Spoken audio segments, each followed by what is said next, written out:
gentlemen, I want to make an announcement. Has anyone heard the Earth is flat? Well, I just got kicked out of Starbucks for asking NASA employee questions because he's lying. You ever hear about the flat Earth? Did you know what's in the Bible? That the Earth's flat? You need to turn that off. You can't touch me.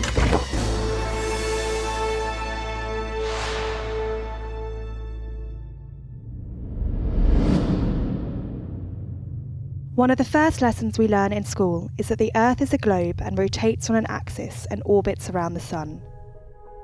But there is an increasingly large community of people who reject this and instead believe that the Earth is flat. BTV wanted to track down the real people behind this emerging internet conspiracy. So we travelled to LA to spend some time with flat earther Nathan Thompson. Has anyone ever told you the Earth is flat? I've heard this Yeah, it's before. hot. I run a group called the Official Flat Earth and Globe Discussion. Could I get you in there? Nathan runs the Flat Earth and Globe Discussion Facebook group, which now boasts close to 40,000 members. At first, I was extremely skeptical. I thought this was the craziest idea I'd ever heard, and I was going to debunk it in 5 minutes. And after about a month of not sleeping and really just digging through the information, I was a flat earther. No one is just completely in the matrix and wakes up to the flat earth. They started out with 9/11, they started out with vaccines, they started out with chemtrails or something, because they're lying to us about a lot of stuff. It's more than just the shape of the earth. My name is ODD, and I run a channel on YouTube called Odd Reality, and I go over many conspiracies, including the flat earth, and I recently hit 75,000 subscribers. What happens is you go to school and you're basically taught and you absorb the information that the earth is a spinning ball flying through outer space before you can even think on your own, before you can think critically. So you spend the rest of your life in that state of programming because you learned it at such an early age, it just becomes unquestionable. But what has happened is the current flat earthers have went back and rigorously looked at this heliocentric model, and we've come to find that it's highly ridiculous and hardly anything in it has ever been proven, including the curvature and the motion of the earth. We're not dealing with normal people that run the world here. They're psychopaths. I actually can't believe how popular the group is. I woke up this morning and I have 2,200 members to approve, so the group is just exploding. We accompanied Nathan while he was out canvassing the streets of Orange County, trying to recruit some new members. I would say 50% of the time, someone leaves a conversation with me saying, I didn't know any of that information and I'm gonna look into it. And then the other 50% of the time, they just reject it regardless of what you show them. Everyone's coming out about all the celebrities, Shaq, Tila Tequila, B.O.B., Kyrie Irving. They're all talking about it, and it's kind of funny is that they just make it seem like a joke, but I don't think it's a joke that NASA steals $50 million a day, $19 billion a year. Oh. That's crazy, that's a lot of money, So I'm just out here trying to wake people up. Okay. I feel like it's not perfect. Not only do supporters think that the Earth is flat, they also believe that it's surrounded by a heavily policed giant ice wall. Oh yeah, so it's very easy to circumnavigate. You really can just fall off. No. There's an ice wall around and they guard it. So since 1961, they've been guarding the ice wall. And do you know what we started doing in the 60s? Fake space travel. Yeah, of course. Yeah, my pleasure. Right, thank you. Regarding the ice walls, it's never been proven, but it makes a lot of sense. Something has to hold the water in. We know that the water is not falling off an edge and there's no ships and boats going off the edge. That's all a ridiculous conception to make people laugh at the flat earth theory when they hear about it. So the thing is the ice walls have been a part of maps for 1,000 years. The first map with the ice walls in it comes from around the year 1000 in the 11th century by Al-Biruni. And back then it was just a map. Now it's called the azimuthal equidistant map, and it's defined much differently. It's defined as a map that's a flattened out version of the globe, when in fact they reversed engineered it, and the globe is a rounded spherical version of the true world flat map. So if the Earth is flat, then why are they lying? Why are they hiding it from us? The group have also made claims that space exploration is fake and that NASA is a fraudulent organisation. Much of their beliefs, instead, are based on religious ideologies. You know, a lot of Christians are drawn to the flat earth model because in the Bible, they back up the flat and motionless earth pretty much throughout the whole thing. But me, I'm not religious, and there's many people like me who aren't religious, not Christian, not anything, just looking for the facts. And the facts are is there's no curvature to be detected, and there's no motion that can be measured. So why are they telling us that it's so, you know, that these are proven facts? Why is it taught as fact in school when it's all just a theory? The whole globe earth model, in my opinion, it wasn't devised by men. It was devised by the devil who wants to deceive everyone. But NASA tells you that stars are billions of light years away. NASA in Hebrew means to deceive. Now, who speaks Hebrew? There's your answer right there. So you asked me who was behind it, and I think it's pretty obvious once you do the research. This translation of NASA is popular amongst flat earthers and other conspiracy theorists. However, when we approached a professor of Hebrew at the University of Cambridge, we were given the following translation. So while the root of the verb to deceive is similar, this frequently used translation is in fact incorrect, and NASA in Hebrew actually means to lift. NASA, to be, you know, to deceive in Hebrew or to lift, it doesn't really matter because either way they both come from the same root word. So it's not to lift. They're basically lifting you out of the real, you know, out of reality. They're lifting your imagination into outer space, which is not what we're told. You could look up at the sky and see the stars and the wandering stars, aka planets. But it's not like you can't go traveling into deep space. Everything we see is not billions of light years away or trillions of light years away, or the sun's not 93 million miles away. It's all contained within our sky. It's our system. You know, it's just, we have a barrier up there that prevents men or anything from leaving. And you could find this information admitted by NASA. Right now, we only can fly in Earth orbit. That's the farthest that we can go. The kinds of technologies that we're testing out on space station are definitely helping us with our goals of going beyond low Earth orbit.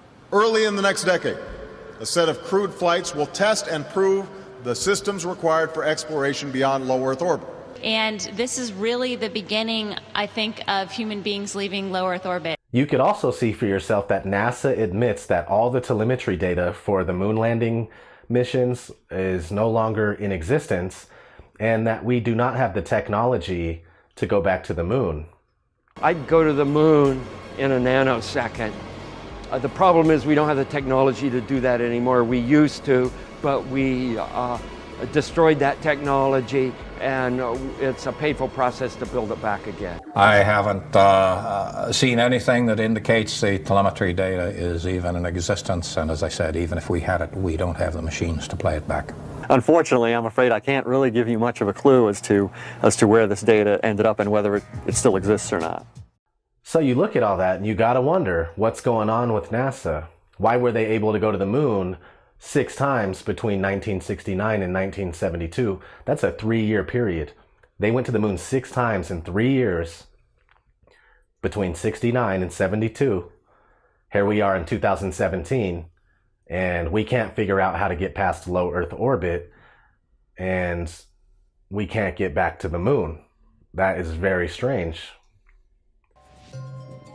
I'm here today because I was aware that the Flat Earth Society on Facebook was going to meet here. I wanted to meet with some of them and hear from their mouths what their thoughts on the way the Earth is shaped and how the solar system works.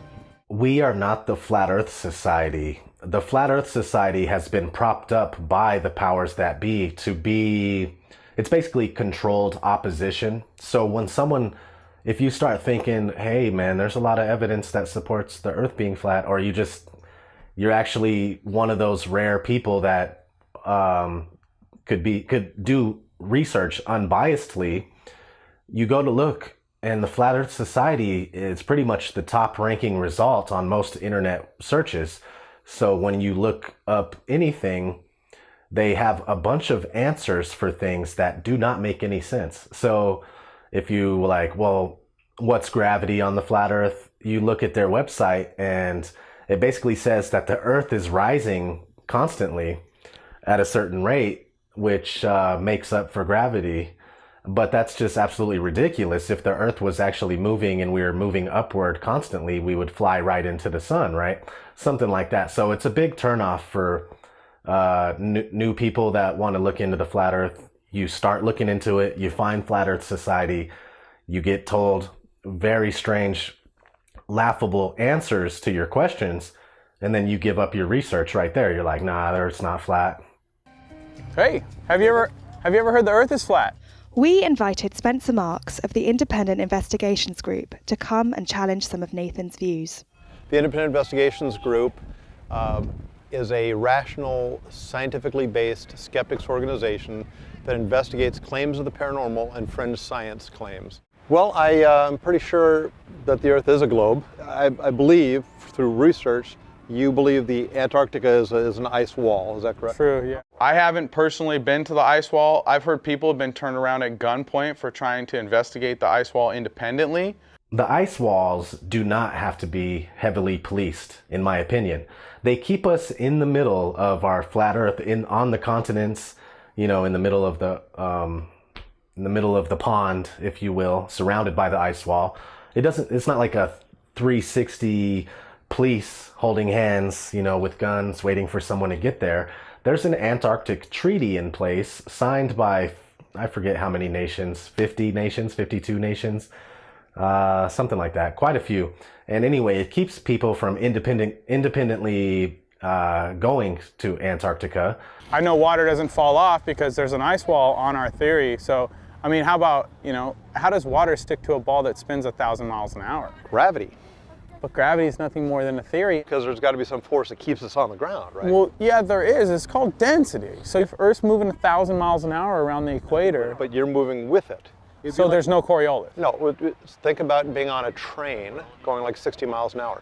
Do you feel slammed against the back like this, or do you just move with the train and it doesn't even really feel like it's moving? But now jump on top of the train and spin the train. I'm open to evidence, and for the first month, all I wanted was Earth to be a globe. And the more research I did, the more I found out, you know, it's just a crazy concept.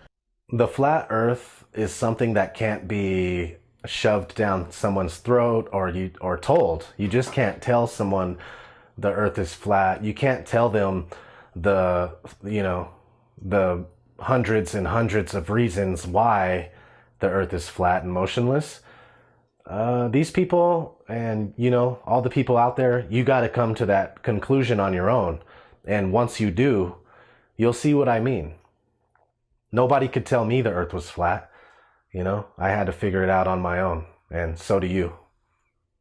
Do you think we went to the moon? I'm just curious. I know for a fact we went to the moon. Oh, for a fact? Yes. 100% of the evidence tells us we went to the moon. Those astronauts are liars. You could tell before they went to the moon and after they went to the moon, their demeanor had completely changed from someone who's rock star celebrity to someone who's, I'm being told to lie.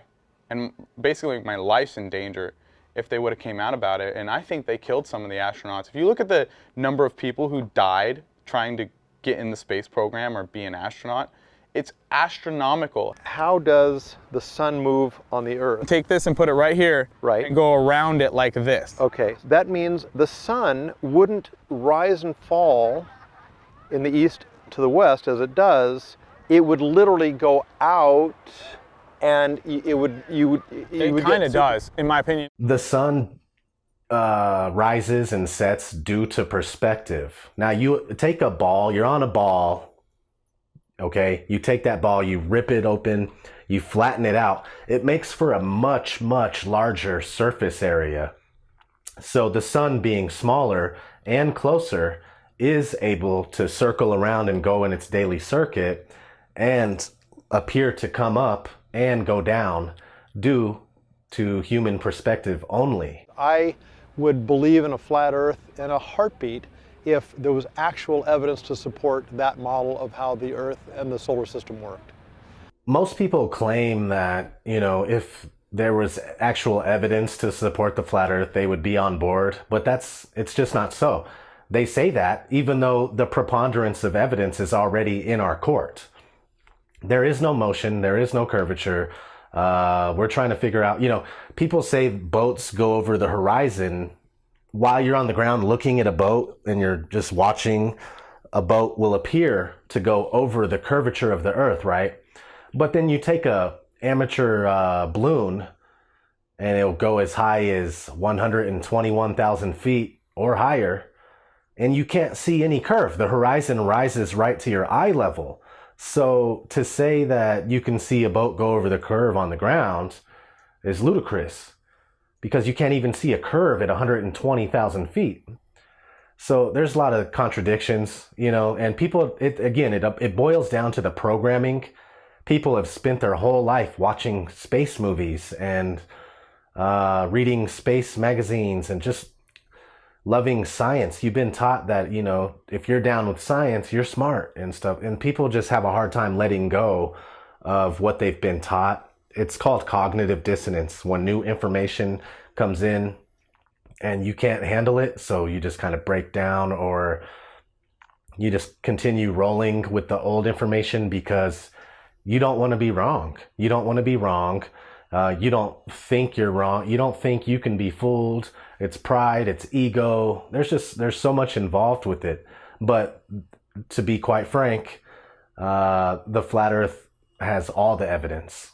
While you go and investigate the heliocentric model, you can't find any evidence that the sun is 93 million miles away. You can't find evidence that the moon is 238,000 miles away. You can't find evidence that the Earth is curving 8 inches per mile squared. You can't find evidence that the Earth is spinning at 1,000 miles per hour. You can't find evidence that the Earth is rotating around the sun or going in an orbit around the sun at 66,000 miles per hour. You can't find evidence that the Earth and the sun and the entire solar system are flying around the Milky Way at 600,000 miles per hour. You can't find any evidence that the whole Milky Way is flying through infinite space at over 1 million miles per hour. This is what they're telling us, and you can't find any of it. None of it. There is no evidence to support a spinning ball darting through outer space. I think they cling to it because it feels to them like they have special knowledge that other people aren't aware of, and that gives you a sense of purpose and a sense of meaning. This isn't a thing to make we don't feel special, like we're more enlightened than everyone else. This is something that hits home with people because they look into it and they see that it's true. They see that there is no detectable curvature. There's no measurable motion. There's no proof of 24 hours. There's an online video done at McMurdo Station where the guy followed the sun for 24 McMurdo. hours. It's a scientific station. Can you Google that, please? Today was awesome. I thought the conversation with Spencer was fairly pleasant. He was open from the beginning to the idea the Earth might be flat, which is key anytime you're in a debate. If you're looking to determine whether the Earth is flat or round, you don't figure out in your mind that the Earth is, a square or any other shape, and then find confirming evidence. You look at the evidence around you and go in the direction that evidence takes you. In this case, for thousands of years, we have known that the Earth is round because that's where all of the evidence points to. When people think of the word flat Earth, they're thinking, flat, 2D Earth, but yes, we have mountains, we have hills, we have valleys, we have stuff like that. So it's not flat, but it's level. Whether we have mountains that raise up higher or valleys that go down lower or whatever, the point is that the plane that we live on is level. The Flat Earth community is the realest group of people you will ever come across. We don't appreciate lies, and we just want to look for the truth. And most of the time when you tell people about flat Earth, in their mind, they take the spinning ball and they replace it with a disc. So therefore they think we're just a disc hovering in outer space. But that's not the case. Everything about the heliocentric model has to go. We are a flat, stationary, level plane, just sitting somewhere, stationary. And everything you see in the sky is revolving around us. We're still just chilling on the flat, stationary Earth, just like it seems, just like your senses tell you. And you look up and you see, the moon passes by, at night. The sun comes by during the day. The stars, if you do a time lapse with your camera or something like that, you see that they just constantly rotate. So we're not a disk in the middle of outer space. We are a flat, stationary Earth, just sitting somewhere. We don't know where, but that's just what it is.